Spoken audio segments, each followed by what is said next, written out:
రేపటి నుంచి తెలంగాణ అసెంబ్లీ సమావేశాలు ప్రారంభం కానున్న నేపథ్యంలో అధికారులతో శాసనసభ స్పీకర్ గడ్డం ప్రసాద్ కుమార్, మండలి chairman Gutha Sukhender Reddy, deputy chairman Banda Prakash, శాసనసభ వ్యవహారాల శాఖ మంత్రి శ్రీధర్ బాబు అధికారులతో సమీక్ష నిర్వహించారు. ఈ సందర్భంగా బడ్జెట్ సమావేశాల నిర్వహణ, సమావేశాల నేపథ్యంలో భద్రతా చర్యలపై చర్చించారు. ఎలాంటి అవాంఛనీయ సంఘటనలు జరగకుండా కట్టుదిట్టమైన భద్రత ఏర్పాటు చేయాలని సూచించారు.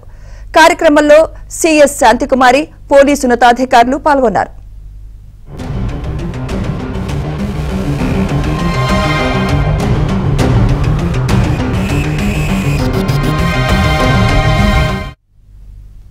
మరోవైపు పాత అసెంబ్లీ సమావేశ మందిరాన్ని స్పీకర్ గడ్డం ప్రసాద్, మంత్రి శ్రీధర్ బాబు పరిశీలించారు.